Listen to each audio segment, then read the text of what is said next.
энэ дууг би яг үндэ анх хийхдээ ерөөс хит болно гэж бодоагүй.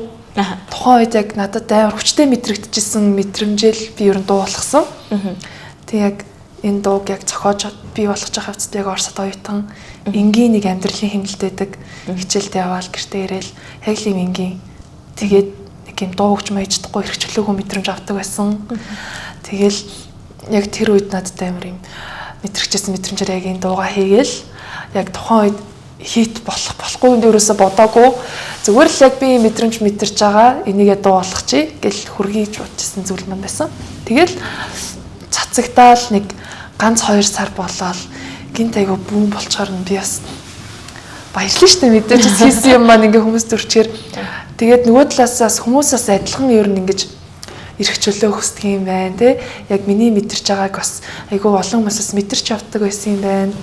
Одоо яг энэ тухай бас өмнө дуулагдсан тийм дуу байдгүй болохоор ингээд олон хүмүүст бас хүрлээ дээ гэж өөр бас бодсон.